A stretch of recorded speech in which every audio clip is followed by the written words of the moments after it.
오늘 제목을 제가 처음에는 천사와 아들 이렇게 정했다가 제목을 바꿨어요. 제가 제목을 뭘로 바꾼다면 쉐키나. 자, 영어로는 쉐카이나라고 그러더라고요. 쉐카이나.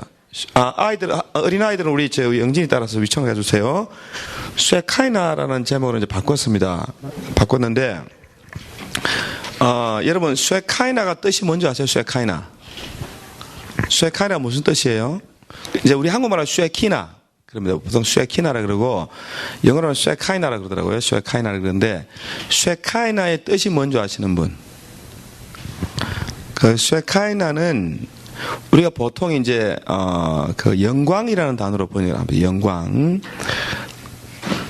제가 이제 요즘 이제 교회에서 이제 한글학교 비슷하게 이제 교회에다가 학생들이 와서 이제 공부를 할 수 있는 공부방 모임에 대해서 이제 조금 계획을 하고 있는데, 전도 목적으로 그 이름을 이제 뭘로 할까 하다가 요즘 이제 자꾸 제가 하나님의 임재와 영광에 대해서 공부하다 보니까, 그래서 이제 떠오른 생각이 이제 쉐카이나, 영광이란 말 쓰면은 또 사람들이 잘못 이해해서 영광 성교 학교라 할까 하다가, 영광 그러면 또 뭐 세상적인 영광을 무슨 이렇게 하나님 그거 헷갈릴까봐 좀 잘 이해 못하게 쉐카이나 그러면 뭔지 모르고 그냥 올 것 같아서 쉐카이나 미션 스쿨 이렇게 이제 하려고 잠정적으로 제가 생각하고 있는데, 그래서 이제 쉐카이나라는 말을 쓰는데, 우리가 이 쉐카이나라는 말이 그 성경에 나오는 말이거든요. 이제 원문에서 나오는 말인데, 쉐카이나가 지금 우리가 계속 다루고 있는 게 쉐카이나입니다. 영광. 말씀이 육신이 돼 우리 가운데 거하심에 우리가 그 영광을 보니 아버지의 독생자의 영광이요 은혜와 진리가 충만하더라 그랬죠. 그래서 아버지의 독생자의 영광하고 연결되는데, 말씀이 육신이 되어 우리 가운데 거하심에 이렇게 돼 있죠. 거한다는 말이 원래 성경적인 의미는 우리 가운데 장막을 치시니, 우리 가운데 텐트를 치시니, 다른 말로 하면 우리 가운데 사시니, 이런 뜻입니다. 우리와 함께 하시니. 그래서 쉐카이나라는 의미자, 원래 의미가 뭐냐면, 제가 오늘 아침에 급하게 또 찾아봤습니다. 히브리어 단어인 쉐키나는 habitation or dwelling 이라는 뜻을, habitation은 뭡니까? 거주 또는 dwelling, 사는 것. 그러니까 쉐카이나는 산다, 거주한다는 뜻입니다. 그러니까 사실은 영광이라는 단어는 아니거든, 이게요. 그러니까 하나님이 우리 가운데, 말씀이 육신이 되어 우리 가운데 쉐카이나 하시니, 우리가 보니 아버지의 유일하신 아들의 영광이 충만했다 그랬죠. 그래서 하나님이 텐트를 치셨는데, 거하셨는데, 우리 가운데 텐트를 치셨는데 보니까 영광이 충만했다 이렇게 되죠. 그러니까 쉐카이나, 제가 알기로는요, 쉐카이나가 영광이란 직접적인 단어는 아닌 것 같아요. 그런데 하나님이 거하시는 곳에는 반드시 뭐가 있어요? 뭐가 있겠어요? 영광이 있잖아요. 하나님이 거하시는 곳에는 하나님의 영광이 있습니다.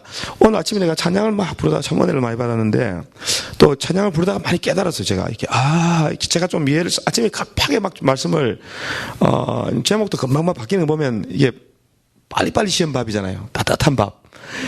그래서 뭐 제가 준비를 안 한 게 아니고 준비를 계속 하다가 이게 막 자꾸 바뀌어요, 중간중간에. 그래서 이제 그런 건데,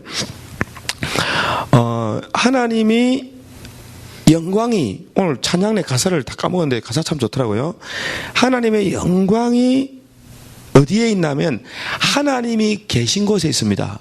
그런데 하나님이 계신 곳에 하나님의 영광이 있는데, 구약에 있는 백성들, 모세 시대의 사람들은 하나님의 영광이 어디에 있었어요? 지성소에. 그죠? 있죠?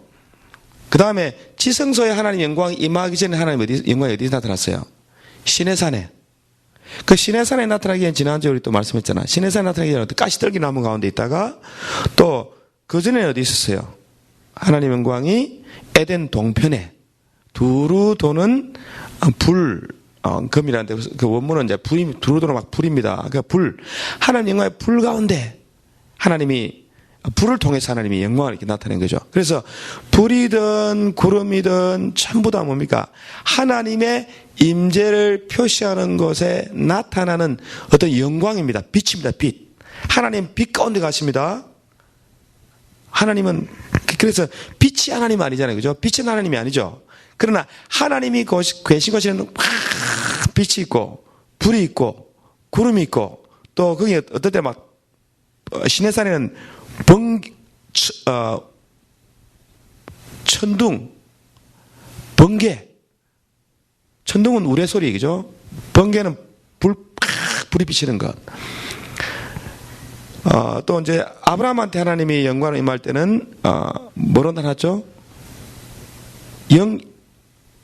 연기 나는 어번으로 퍼니스는 이제 용광로, 큰 용광로로 하나님이 이제 아브라함 어둠 가운데 하나님이 나타나시고 불 붙는 횃불, 불타는 횃불, 그죠? 연기 나는 횃불, 이제 이런 걸로 나타나는 거예요. 그래서 피와 불과 연기로다. 이렇게 이제, 이게 다 하나님의 임재를 증가하는 표시입니다. 하나님이 임하시면 그곳에는 항상 하나님이 임재했다고 하는 표적이. 그것이 영광스럽다는 거죠. 그래서 하나님이 임하시면 거기에 영광이 막 나타나는 거예요. 자, 그래서 제가 보세요.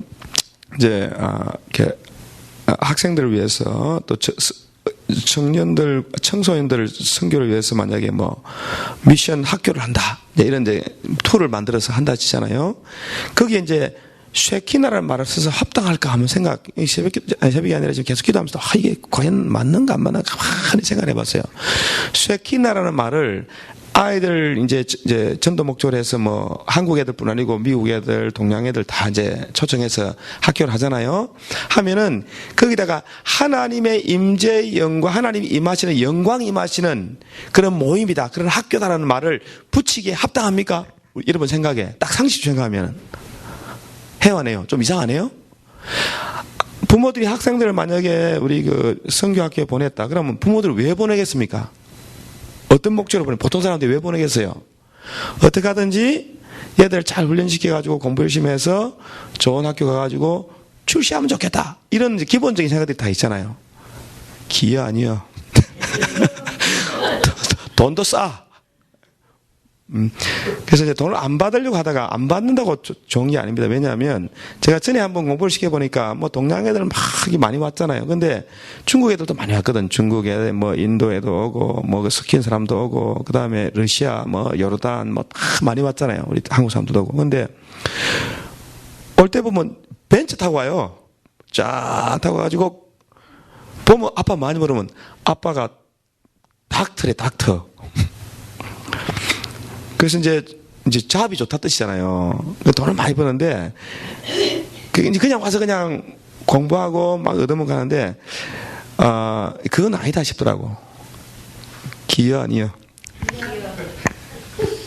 그래서 사실 이제 사교육이 참 비쌉니다. 비싼데, 이렇게 애들 저도 사교육 시켜보니까 사교육을 시킬 때 돈 아깝다는 생각 안 듭니다. 그게 돈이 얼마나, 자녀를 위해서 여러분 사교육 시킬 때 돈 아깝다는 생각 들어요, 안 들어요? 안 들지. 안 들기 때문에 사교육, 한국의 사교육 그 재정이 몇 조라 그러죠, 몇 조.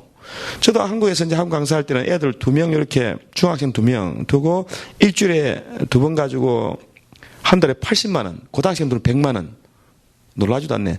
그 10년 넘었습니다. 그때 10몇 년 됐어요, 전에. 그러니까 이제 애들 그러니까 이게 뭐 완전히 그냥 애들만 보면 다 돈이야. 지나가면 두당 얼마 다 보여. 돈으로 보여. 그러니까 막 사교육은 그냥 부모들이 아낌없이 씁니다. 그 왜 한번 생각해보세요. 그 심리가 뭔지 한번 생각해보세요. 저도 마찬가지입니다. 저라고 뭐 특별한 거 아니에요. 똑같아요. 부모 마음은. 자녀들을 위해서는 아낌없이 쓰는 거예요. 왜 아낌없이 쓸까 한번 생각해봤어. 왜 그럴까요? 왜 쓸 수 있을까요? 한번 보세요. 이게 이제 쇠킨하고 관계가 있습니다. 자녀가 잘 되는 것은 자녀가 잘 돼가 출세해서 입신 양명을 하면 그것이 누구 영광이라고 생각하는 거예요. 물론 자식에게도 영광이 되겠지만 실제 누구 영광이에요? 아버지 영광, 부모님의 영광이나 부모님의 영광이 나타나는 거예요. 그 자식은 기업이라, 자식은 재산이라 그러잖아요. 그죠? 그래서 자녀가 잘 되는 것은 부모님의 영광이 나타나는 것입니다. 그런데 만약에 이것이 까다가면 제가 이제 기도하면서 느낀 겁니다. 까다가면 이거 진짜 우상의 영광이 될 수도 있겠다. 그런 위험성이 얼마든지 있는 거예요. 그렇죠? 그래서 내 자식이 잘 되면 좋겠다. 그게 우리 마음속에 일종의 우상이 돼가지고 또 잘 됐을 때는 또 so proud about that. 그래가지고 하나님 앞에 우리가 하나님을 높이기보다 도리어 그 뭡니까? 우상의 영광을 드러내는 수단이 될 수도 있겠구나 때문에 제가 지금 그래서 쉐카이나를 여기다 갖다 붙여도 될 것이냐 말 것이냐 이런 생각이 든 거예요.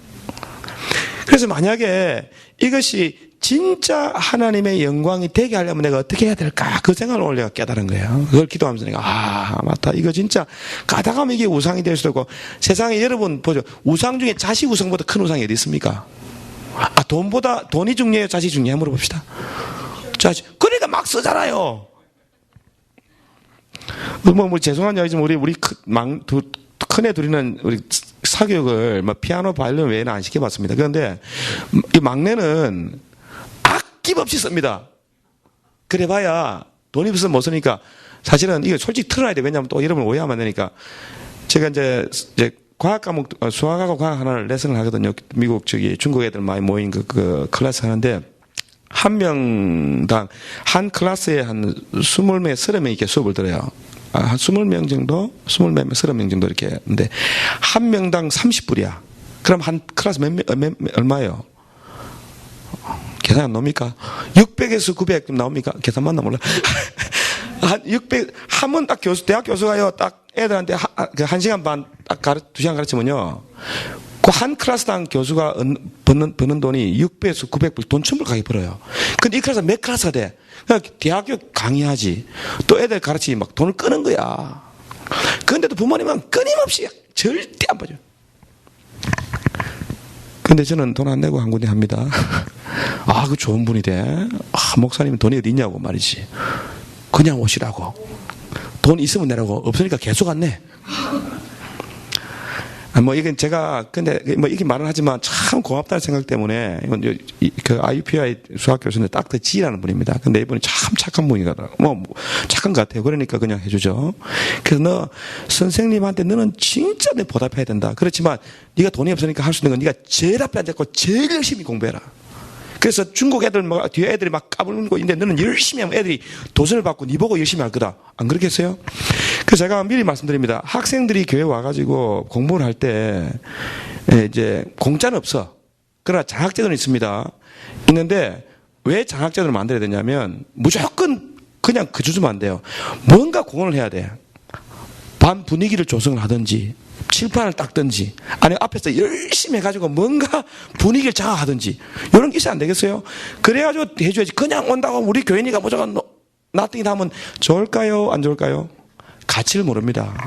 그래서 뭐든지 해야 됩니다. 청소를 하든지 닦든지 하든. 그래서 이유를 만들어서 장학제도를 해가지고 해야지 그냥 막 떠드는데 막 장학금 아닙니다. 하여튼 뭔가 열심히 해야 돼. 그래서 제가 공부를 이렇게 애들 모아서 시키면 제가 사실 하는 게 별로 없어요. 저는 많이 앉아서 제 공부합니다. 그리고 애들 시켜. 근데 성적 막 올라가. 근데 이게 가만히 한번 생각해 보니까 하나님이 축복하시면 그냥 내가 가만히 앉아있어도 복 받겠구나 이 생각이 드는 거예요. 기여 아니요. 여러분 생각에는 내가 목숨 우리 애들 막 앉혀놓고 막 공부시키가지고 준호야 내가 집에 애들 공부 가르치더니 그냥 앉아 지가 알아서 하디. 지가 앉아, 너도 지가 앉아, 그냥 알아서 했지, 거의? 예. 지가 알아서, 저가 막 붙어서 안 가르칩니다. 안 차리고 나는 옆에 공부하고, 자기 옆에서 공부하는 거예요. 그게 애들이, 제가 그냥 모아가지고 그냥 앉아서 공부하면 이제, 그리고 애들 이렇게 해서 좀 키워가지고 한 명씩, 10명씩 돌아가면 저절로 공부하게 돼. 지가 스스로 공부해야 늘 거 아닙니까? 기여 아니요. 이거 이제 그만 써먹겠다. 너무 많이 써먹었다. 그래서, 우리 교회 오면 그냥 이상하게 오면 공부가 저절로 잘 된다더라. 분위기가 공부하는 분위기더라. 애들이 오면 그냥 이상하게 지죽은 듯이 공부하더라. 그리고 성적이 막 올라가더라. 이거 소문 나보세요. 누구 영광이 나타나겠어요? 하나님의 영광이 나타나죠. 그래서 하나님의 영광이 어떻게 나타날 것인가 이걸 고민해야 되겠더라고. 그래서 제가 이제 오늘 기도하면서 깨달은 게 뭐냐면 진짜 하나님이 함께 하시는 영광이 이 자녀들을 통해서 나타날 수 있겠구나. 그렇죠? 다른 애들은 말 안 듣고 막 속썩이고 부모님 공부시키면 그렇게 말 안 듣는데 이상하게 이 교회만 보면 애들이 쥐죽은 듯이 공부를 하고 말을 너무 잘 들어, 선생님 말을. 그런 분위기가 조성됐다고 한번 생각해 보세요. 야, 그 희한하다. 왜 거기만 가면 그럴까? 그래서 하나님의 거하시는 곳에는 하나님의 영광이 나타나게 되어 있습니다. 그래서 하나님의 자녀들이 모이는데 이상하게 하나님께 영광을 돌리는 거. 이야, 그 희한하다. 하나님 믿는 애들이 뭔가 다르다.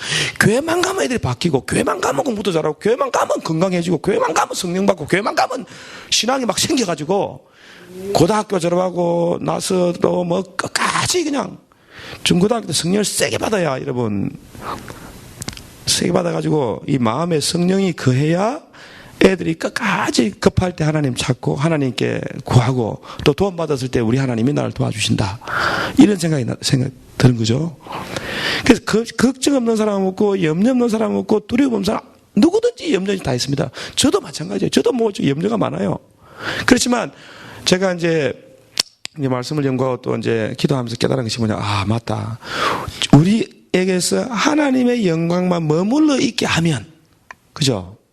우리에게 하나님의 영광, 하나님의 영광이 우리 가운데 쉐카이나 거하기만 하면 하나님이 그 하나님의 영광이 그 승마에 가득하니까 모세와 아론이 나왔잖아요.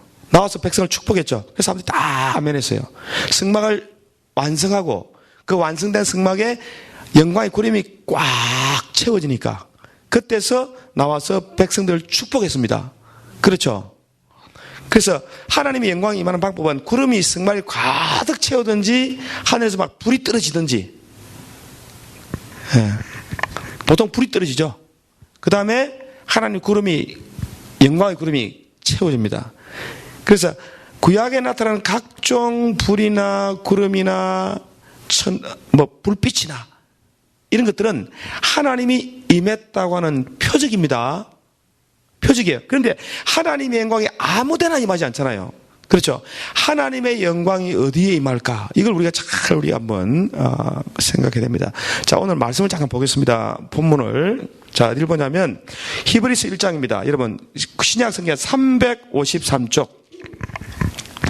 353쪽.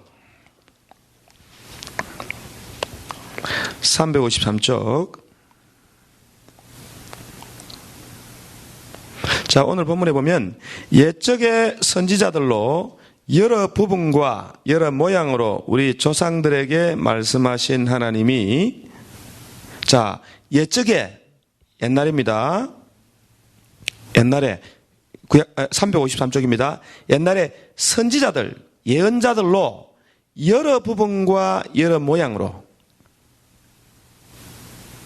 말씀하신 하나님이 이 모든 날 마지막 종말에 아들로 우리에게 말씀하셨으니 이 아들을 만유의 후사로 세우시고 저로 말미암아 모든 세계를 지으셨느니라. 자, 보세요. 옛적의 선지자들로 하나님이 여러 부분과 여러 모양으로 말씀했습니다. 근데 지금은 종말에는 누구로 말씀했죠? 아들로 우리에게 말씀하셨으니 이렇게 됐어요. 자, 하나님 말씀을 지금 하나님 말씀하십니다. 그런데 하나님이 말씀하시는데 아들은 예수님이잖아요. 이 마지막 날에는 하나님의 독생하신 아들이신 예수를 통해서 말씀하세요. 그죠? 그죠? 그러면 이전에는 뭘로 말씀했어요? 선지자들을 통해서 여러 부분과 여러 모양으로 말씀했습니다. 그러면 구약에서 말씀하신 하나님은 아들로 말씀하신 게 아니죠. 하나님을 본 사람이 없으되 아버지 품속에 있던 독생하신 하나님이 나타나셨느니라. 그래서 구약과 신약을 딱 구별해 갖고요. 율법은 모세로 말미암아 은혜와 진리는 예수 그리스도로 말미암아 해가지고 신약에 와서는 하나님의 아들이 말씀하셨고 구약에서는 선지자들을 통해서 여러 부분과 여러 방법으로 하나님 말씀하시다 이렇게 이야기했어요. 자, 그래서 이렇게 지금 이해를 하면 우리가 질문이 많이 생겨야 됩니다. 자, 보세요. 그러면 구약에서는 하나님이 직접 말씀 안 했습니까? 백성들에게? 자, 물어볼게요. 아담과 하와에게 하나님 말씀했어 안 했어요? 한번 생각해 보세요. 에덴 동산에서 하나님이 동산에 그늘이 있으면 걸어다니면서 서늘할 때 걸으시면 거니셨어요. 그리고 아담을 불렀습니다. 그러니까 에덴 동산에는 어떤 모양으로 어떤 방법으로 하나님이 아담에게 말씀하셨을까? 그렇죠? 그 다음에 에덴 동산에서 죄를 짓고 아담과 쫓겨났을 때는 그때부터는 하나님이 어떻게 임하시고 어떻게 나타나시고 어떻게 말씀하셨을까? 이걸 우리가 한번 생각해야 됩니다. 하나님이 구약에는 사람으로 나타나서 말한 적이 있어 없어요? 여호와 하나님이 사람의 모습으로 나타나가지고 아브라함에게 말한 적이 있어 없어요? 예? 아니 이미 정해진 답에 제한받지 말고 생각나는 데 말씀하셔야 돼. 없다고요? 자 보세요. 아브라함이 마물의 상수리 숲을 가에 앉아 있는데 낮에 문을 들어보니 세 사람이 나타났어요. 세 천사입니다. 근데 그 중에 한 명은 누구예요? 여호와. 둘은 천사. 그 중에 한 명이 여호와였습니다. 여호와 하나님이었습니다. 자, 모세가 시내산 가까이 호렙산에서 떨기나무가 불이 붙었어요. 가보니까 누가 말했습니까? 떨기나무 불꽃 가운데서 여호와 하나님이 말씀했어요. 그런데 신약 성경의 사도행전 7장에 보면 뭐라고 말했냐면요, 떨기나무 가운데서 말하던 천사라고도 돼 있어. 그리고 어떨 때는 여호와 하나님이라 그러고 어떨 때는 천사라 그러고 헷갈리잖아요. 그래서 아브라함이 만난 것은 천사인지 하나님인지 어떨 때는 하나님이다, 어떨 때는 천사다. 또 사도행전 7장에 보면은 스데반이 영광의 하나님이 아브라함에게 나타났다고 되어 있습니다. 영광의 하나님이 아브라함에게 나타나서 말씀하셨다. 그러니까 구약에는 하나님도 계시고 하나님 여호와도 나타났다가 천사도 나타났다가 또 야곱이 야뽕에서 누구 만났습니까? 누구 만났어요? 버니엘, 이렇게 이름이 버니엘이라는 그 이름을 지었죠. 엘이라는 뜻이 뭡니까? 하나님이거든요. 하나님의 얼굴을 뵙고도 자기가 살아남았다. 하나님 막 씨름했어요. 어떤 사람이 나타나가지고 밤새도록 씨름했습니다. 근데 호세아 12장에 보면 7장인가요? 호세아서에 보면 12장 같은데 보면 뭐라고 돼 있어요? 야곱이 밤새도록 뭐냐?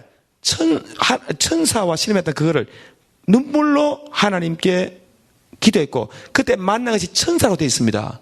그러면 천사라고 하기도 하고 여호와라기도 하고, 그래서 이게 저는 오랫동안 고민이었어요. 그래서 성경을 아침에 이제 계속 연구하다가 뭘 발견했냐면 보세요. 하나님이 불기둥과 구름 기둥으로 이스라엘 백성 인도했죠, 그죠? 불기둥과 구름 기둥은 뭐예요? 하나님의 임재의 표시, 하나님 임재의 영광입니다. 하나님이 나타나시면 하나님이 그곳에 계신다고 하는 분명한 표시가 있습니다. 사인이 있습니다. 그 사인이 뭐예요? 구름 기둥과 불 기둥이에요. 그래서 사람들은 불 기둥과 구름 기둥을 보고 하나님이 임해 계시는구나, 이걸 아는 거예요. 그렇죠? 하나님이 임재한 것을 그런 하나님의 영광이 나타난 것을 보고 이 사람들이 하나님이 우리 가운데 계시는구나, 이것을 아는 겁니다. 그래서 이제 하나님이 홍해를 이제 가르고 갈라서 이제 이스라엘 백성이 이제 홍해를 통과하게 하잖아요, 그죠? 근데 이제 하나님이 구름 가운데 멀리 보니까 누가 따라와요? 애국 군대가. 그러니까 그 구름 가운데 중앙에서 보고 계신 분이 여호와 하나님이야. 근데 구름은 뭐예요, 그러면? 성경에 보면 구름은 천사로 나타납니다. 구름은 천사입니다. 구름은 하나님이 그의 사자들과 함께 임하세요. 임하시는데 그게 사람들 눈에 보이기는 불로 보이고 불기둥으로 보이고 구름기둥으로 보이는 거야. 그렇죠? 그래서 하나님이 임재를 표시하는 가장 중요한 표현들이 그런 표적들이고, 그 가운데 임하시는 여호와를 나타내는 이름이 하나 있습니다. 그게 뭐냐면 임재의 사자. 예, 여러분 이거 중요합니다. 자, 따라해보세요. 임재의 사자. 임재의 사자에 대해서 잘 아셔야 되는데 그걸 한번 보겠습니다. 어디냐면은 구약 성경 여러분 이사야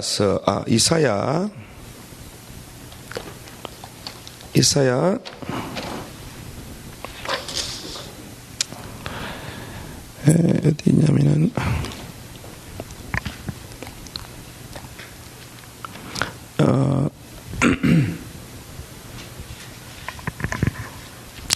이사야 63장 9절입니다. 구약성 이사야 63장 9절 한번 보세요. 이사야 63장 9절. 이사야 63장 9절 한번 보겠습니다. 자, 다 같이 8절부터요. 자, 시작. 여호와께서 말씀하시되 그들은 실로 나의 백성이요 거짓을 행치 아니하는 자녀라 하시고 그들의 구원자가 되사 그들의 모든 환난에 동참하사 자기 앞의 사자로 그들을 구원하시며 그 사랑과 그 긍휼로 그들을 구속하셨고 옛적 모든 날에 그들을 드시며 안으셨으나 이렇게 되죠. 그의 모든 환난에 동참하사 누가 동참했어요? 여호와 하나님이 그들의 구원자가 되시고 그들 자녀라 하시고 구원자가 되시고 그들의 모든 환난에 동참하사 자기 앞의 사자. 이 번역이 좀 이상한데 보세요. 그 어떻게 되는 거죠? 그 구절의 영어로 한번 보세요. In all their afflictions he was afflicted and the angel of his presence. 이게 중요합니다. 그의 하나님의 임재의 사자. 이 사자라는 말은 뭐냐면 보냄을 받은 자라는 뜻입니다. 하나님의 임재의 사자. 하나님이 임재하신다는 거예요. 하나님이 임재한다는 것을 표현하는 사자. 그래서 하나님의 임재의 사자가 있는 곳에는 누가 있어요? 하나님이 계신 겁니다. 이건 다른 천사들과 구별됩니다. 천사들이 막 구름이라면 구름 가운데 말씀하시는 시내산에서 구름 가운데 말씀하시는 하나님. 그렇죠? 그러면 구름은 함께하는 수도 없이 천만 천사, 천군 천사라 그러면 그 가운데 말씀하시는 여호와 하나님은 누가 대변하느냐면 임재의 사자가 대변합니다. 그래서 이제 말라기 보면 호련히 언약의 사자가 성내에서 임한다. 언약의 사자. 하나님의 언약을 이루기 위해서 보냄을 받은 자. 그래서 그 보냄을 받은 자가 신약에 오면 예수 그리스도예요. 예수님은 여자에게 나시고 율법 아래 나신 것은 하나님이 마지막 때 아들을 보내셨거든요. 아들을 보내시죠. 아들은 보냄을 받은 자입니다. 보냄을 받았기 때문에 예수님을 사도라고 말하게 돼요. 보냄을 받은 자. 그래서 천사가 보냄을 받은 것처럼 신약에서는 아들이 보냄을 받은 거예요. 그래서 하나님의 그 지성소 보세요. 하나님의 성막 있잖아요. 그러면 성막의 가장 중요한 법궤 위에 하나님이 임재하시잖아요. 그죠? 거기 하나님 임재의 사자가 거기 머물러 있습니다.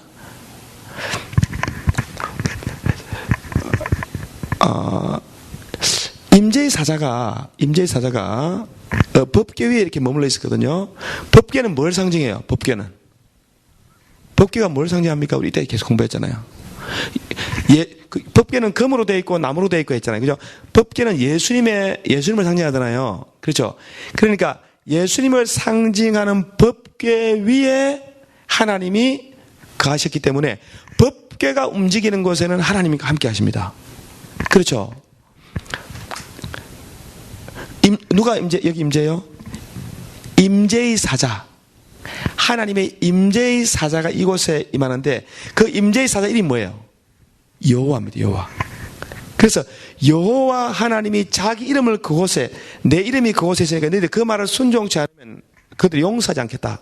그 하나님 임재의 사자의 말을 듣고 순종하지 않으면 그가 너희 죄를 사하지 않을 것이다. 주님 말씀했습니다. 그래서 모세가 시내산에서 하나님 영광을 봤잖아요. 그죠? 뒷만 모습만 살짝 봤잖아요. 그때 그 사자는 여호와입니다. 여호와. 하나님의 이름이 있는 사자. 하나님이 임재하시는, 하나님이 거하시는 것을 하나님의 이름이 있는 거예요. 자 보세요. 예수님이, 이거 중요한 게 뭐냐면, 예수님은 사람의 몸을 입고 왔잖아요. 그죠? 근데 사람의 몸을 입고 왔는데, 예수님 안에 누가 계세요? 신성의 모든 충만이 육체로, 하나님의 모든 충만이 육체로 거하신 분이 예수님이에요. 그러면 구약에 하나님의 신성이 어디에 임했는 거예요? 임재의 사자를 통해서 하나님의 신성이 거기 거했습니다. 좀 신기 안 하세요?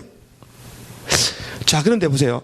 천사가 여러분 생각에 천사가 더 퀄리파이케이션 좋아요? 우리가 더 좋아? 사람이 좋아.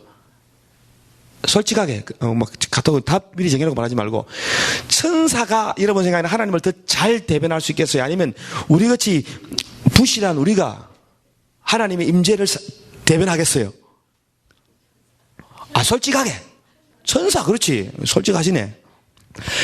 천사, 그래서 임재의 사자는 하나님의 천사인데, 하나님의 천사 그에게 하나님의 이름이 있습니다. 하나님의 권위가 있습니다. 하나님의 말씀을 그 천사를 통해 말씀하시는 거예요. 그래서 그 천사가 전하는 그 말은 곧 하나님의 말씀입니다. 그렇죠? 그런데 이제 부실한 사람의 육체에 하나님의 모든 충만이 육체로 거하신 분이 사람이신 예수 그리스도야. 야, 그래서 제가 오늘 아침에 가만히 한번 생각해보세요. 왜 천사가 더 좋을 것 같은데요? 하나님이 해필이면 막판에 와가지고 이 모든 날 마지막에 아들로 우리에게 아들로 임하시고 말씀하셨을까? 여러분 그 차이가 뭐라고 생각하세요? 천사와 아들의 차이가 어디 있냐면요. 천사와 사람의 차이가 어디 있냐면요. 천사가 아닌 사람으로 하나님의 아들이 육체로 임하시고 그곳에 하나님이 임재하신다면 어디에 더 충만하게 임할 수 있을까? 여러분 생각에 어디에 충만해? 근데 성경적인 표현을 하면요.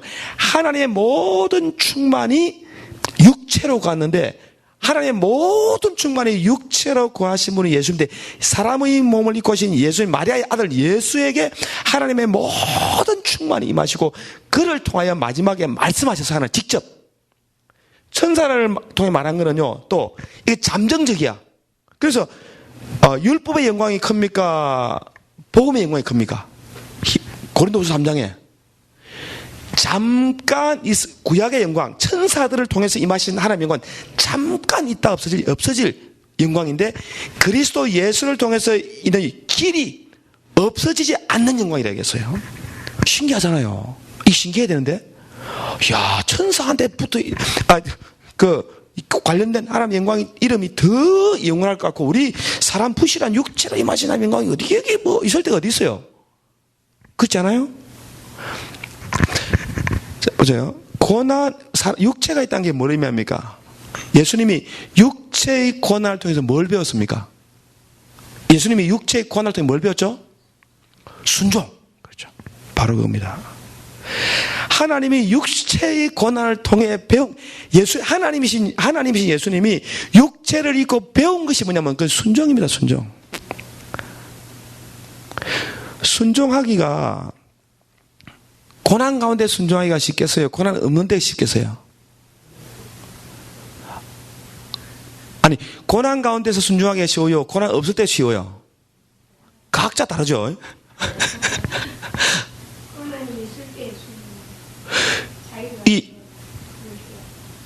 근데 이게 맞습니다. 근데 이게 답이요. 딱 정답을 내기가 쉽지 않은 게 뭐냐면, 이제 답은 이미 정해져 있지만, 보세요. 어떤 사람은요, 편할 때는 하나님 순종 잘해요. 편할 때는 뭐, 교회도 잘 나오고, 뭐, 또 목사님 말도 잘 듣다가, 고난이 딱 오고 문제가 생기면, 바로 스탑합니다. 순종을. 그럴 수 있잖아요. 열심히 했는데, 왜 하나님 응답이 없냐 이거야. 그만둬야 되겠다. 쉬우잖아요. 그래 안 그래요? 근데 이제 막 어떨 때는 막 그 참 애매한데요. 그런데 진짜는 어떻게 보면 진짜 순종은 고난 받을 때가 순종 못 할 것 같지만 또 더 잘할 수 있는 게 고난이에요. 희한하게 고난이. 육체를 입고 고난 가운데서 끝까지 고통 가운데 하나님께 순종하기 참 쉽지 않습니다. 그럴 수 있다면 진짜 순종하는 거잖아. 애들이요, 평소 때는 부모님 용돈도 주고 뭐 잘해주면 말 잘 듣잖아요. 근데 용돈도 안 주고 또 혼내면 어느 갑자기 돌변해가지고 말 안 듣잖아요. 그죠? 그 부모님 성질 나요, 안 나요? 납니다. 자, 그래서 제가 느낀 게, 참, 순종의 비밀이 있습니다. 하나님의 영광이 진짜 어디에 임하냐면요. 우리가 예수님이 죽기까지 아버지께 순종했다고 하는 것은 자기를 최대한 고난 가운데서 겸손하게 하나님께 낮아진 거예요.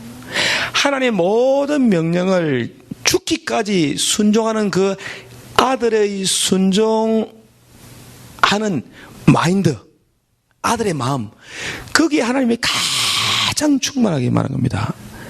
하나님은 가장 낮은 곳에 임합니다. 은혜 누가 제일 많이 받겠어요? 마음이 낮아지면 받습니다. 누가 가장 복 받겠어요? 마음이 가장 낮아지면 돼요. 제가 오늘 회개하면서 깨달은 그거예요. 아, 맞다. 하나님이 진짜 거하시기 원하시는 것은 낮은 마음이다. 예수의 마음이다. 근본 하나님의 본체지만 그와 동등됨을 취하지 않고 죽기까지 자기를 낮추어 순종했더니 하나님이 가장 높여줬잖아요. 가장 높인다 하는 말이면 하나님이 가장 충만하게 거할 수 있는 장소가 되냐면 진짜 낮은 마음이야. 우리 마음이 그렇지 못하잖아요. 그렇죠?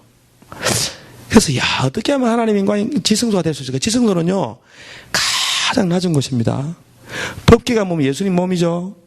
그가 피 흘리고 법궤 위에 속죄소에는 피 흘림이 있으면 누구의 피예요? 아들의 피입니다. 아들이 어떻게 해요? 죽기까지 아버지의 명령에 순종해 자기를 죽기까지 낮추어가지고 아버지께 순종했더니 그것에 하나님의 영광 그룹들 사이에 머물러 있습니다. 그래서 그 영광이 빛으로 표현되고 구름으로 표현되는 거예요. 오늘날 여기 있지 않습니다. 나무 상자 위에 하나님의 영광이 임하신 게 아니고 오늘 어디 임하세요? 우리 안에. 우리 다 하나님을 모시고 있는데 영광이 나타날 수도 있고 안 나타날 수도 있고 법궤에 있지만 하나님의 영광이 떠날 수도 있고 머무를 수도 있고 영광이 크게 나타날 수도 있고 하나님이 소멸될 수도 있고 그러니까 오늘날 우리에게 하나님의 영광이 어떻게 나타나냐 우리가 전실로 하나님 앞에 겸손하게 죽기까지 순종하며 낮아질 때 그것이 하나님 나타나는 것이. 그래서 제가 이제 우리 애들 이제 때문에 속이 상해가지고 그들 때는 막 속 상해가지고 막 고민되는 거야. 왜냐하면 이들이 말을 좀 들어야 되는데 어떨 때는 말 죽어도 안 듣잖아요. 그죠? 진짜 안 듣잖아요. 잘 들으세요? 안 들으세요? 근데 이제 부모 마음, 믿음 있는 부모 마음, 그래도 그나마 좀 낫잖아, 애들보다는. 그러니까, 저놈이 진짜 하나님의 영광을 나타낼 사람이 되려고 하면 그 마음에 뭐가 있어야 되겠어요?